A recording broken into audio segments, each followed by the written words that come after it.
رمضان کا اصل میں جو پروگرام ہے، میں پہلے ذرا تمہیداً عرض کر دوں، یہ ہم صرف واقف ہیں روزہ دن کا اور رات کو 1 گھنٹے کی تراویح۔ یہ بہت بڑا مغالطہ ہے، بہت بڑا مغالطہ ہے، بہت بڑا مغالطہ۔ روز اصل میں رمضان کا پروگرام کیا ہے؟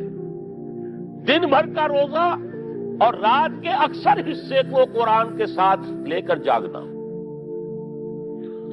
لیکن حکمت خداوندی نے پہلے حصے کو تو فرض کیا ہے، دوسرے کو فرض نہیں کیا، اس کو ترغیب اور تشویق پر چھوڑ دیا ہے۔ لیکن اس کی جو اہمیت ہے میں چاہتا ہوں کہ پہلے اچھی طرح اس کو سمجھ لیں آپ۔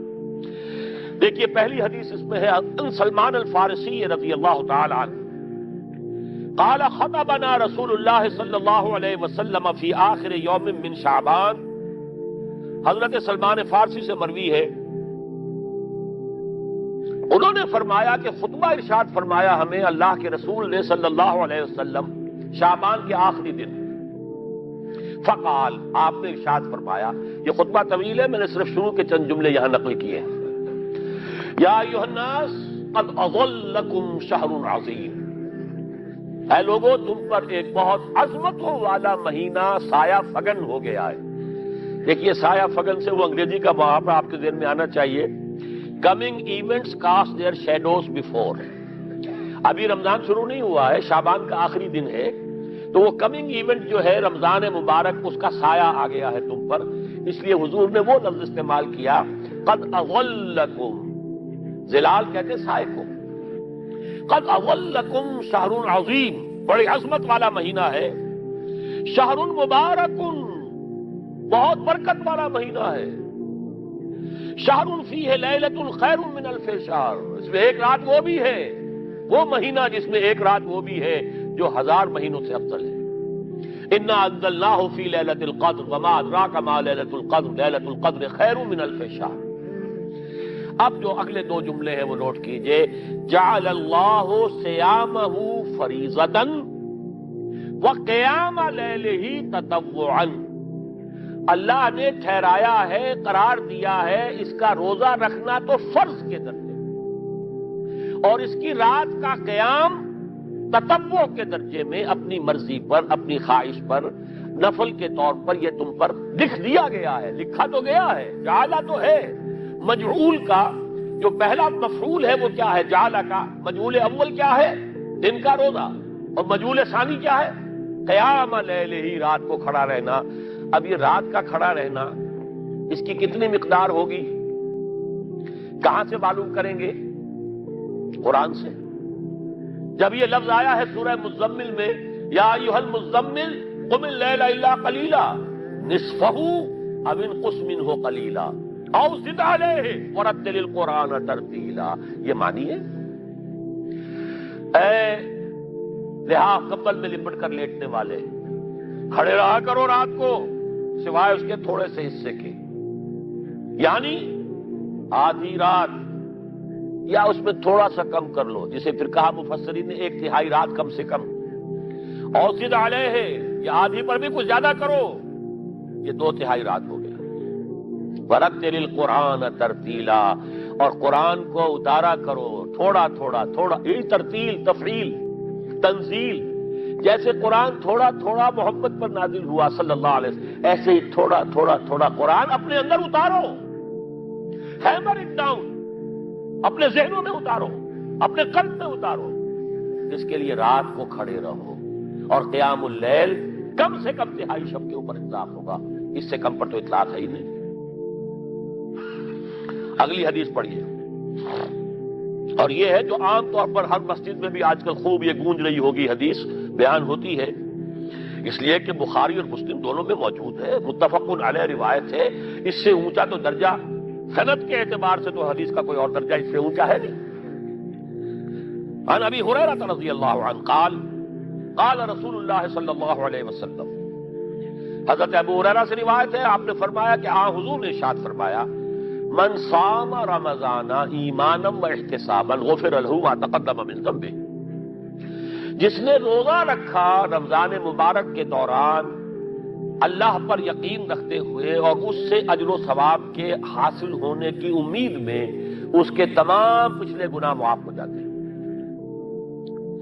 ومن قام رمضان ایمانا واحتسابا غفر له ما تقدم من ذنبه، اور جو کھڑا رہا رمضان کے دوران، کھڑا رہا ہے، جیسے ساما، میں نے شروع میں آپ سے عرض کر دیا تھا، یہ مصدر ساما یصوم صومن، قام یقوم قیاما، ومن قام رمضان، جو کھڑا رہا رمضان کے دوران، پورے رمضان کے دوران کھڑا رہا، ایمان و احتساباً کی شرط پھر وہی ہے، غفر له ما تقدم من ذنبه، وہی اجر اس کا بھی ہے، ومن قام لیلۃ القدر ایمانا واحتسابا غفر له ما تقدم من ذنبه، اور جو خاص طور پر لیلۃ القدر میں کھڑا رہا ایمان اور احتساب کے ساتھ، اس کے بھی پچھلے گناہ معاف ہو گئے۔ اب یہ قامہ اور سامہ جیسے آ رہا ہے ایک دوسرے کے ساتھ پیرلل ہو کر، اس کو نوٹ کر، من سام رمضان من قام رمضان، کیا یہ 1 گھنٹے کی تراویح جو ہے اس پر پوری اترتی ہے؟ کہ نسبت خاک رابع عالم پاک، کوئی اس میں ریشو پروپورشن جڑتی نہیں۔ اگلی حدیث بھی پڑھ لیجیے، یہ وہی آگے عبداللہ ابن عمرو بن العاص رضی اللہ تعالی عنہما، جن کے بارے میں نے عرض کیا تھا، بہت ہی زاہد منش، بڑے عابد، ہر روز روزہ اور پوری رات نماز پڑھتے تھے، وہ راوی ہیں اس کے۔ عن عبداللہ ابن عمرو رضی اللہ عنہما ان رسول اللہ صلی اللہ علیہ وسلم قال الصیام والقرآن یشفعان للعبد، روزہ اور قرآن دونوں بندے کے حق میں شفاعت کریں گے۔ یقول الصیام، روزہ یہ کہے گا، اے رب، اے پروردگار، انی منعتہ الطعام والشہوات بالنہار، میں نے تیرے اس بندے کو روکے رکھا کھانے پینے سے اور شہوت سے دن کے وقت، فشفعنی فی، میری وجہ سے روکا رہا، یہ کھانے کو اچھے سے اچھے جو ہے وہ موجود تھے کھانے، اور پینے کے لیے اعلیٰ سے اعلیٰ مشروب تھے، یہ رکا رہا میری وجہ سے کہ روزہ رکھا ہوا تھا، اور جیسا میں نے کہا منکوحہ بیوی موجود تھی لیکن رکا رہا، تھامے رکھا اس نے اپنے آپ کو میری وجہ سے، تو میری شفاعت اس کے حق میں قبول فرما۔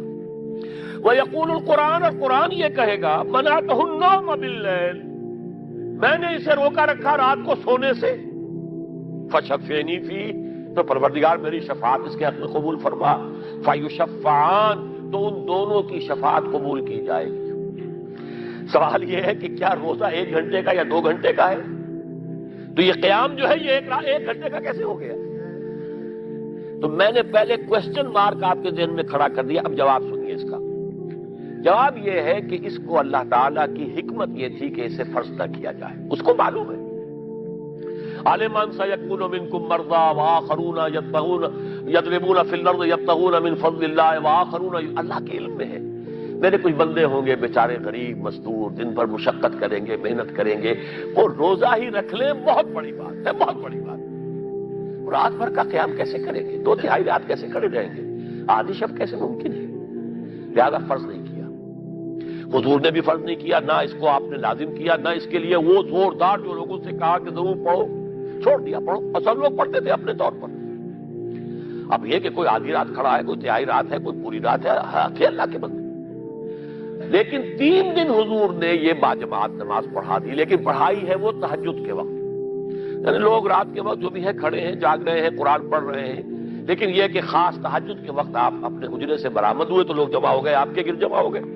آپ نے 3 دن یہ 8 رکعتیں جو تہجد کی حضور کی ہوتی تھی، وہ آپ نے 8 رکعتیں پڑھائیں باجماعت، لیکن وہ وقت تہجد کا تھا، یہ نوٹ کر لیجیے۔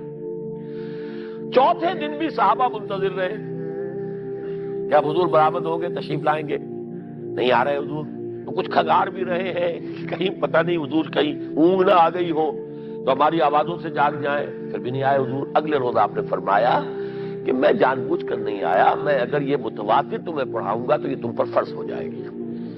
یہ ہے وہ رافت اور رحمت، بالمومنین رؤوف الرحیم، جو اللہ تعالیٰ کی شان ہے رحمان الرحیم ہونے کی، بالمومنین رؤوف الرحیم، یہ محمد الرسول اللہ کی ہے، تم پر یہ سختی جو ہے یہ تمہارے لیے قابل برداشت نہیں ہوگی، لہذا میں نے یہ 3 دن صرف پڑھائی ہے، اگر مسلسل پڑھاتا تو فرض ہو جاتی۔ یہاں تک تو ہے حکمت نبوی کا معاملہ، اب آیا حکمت صحابی یا حکمت خلیفہ راشد۔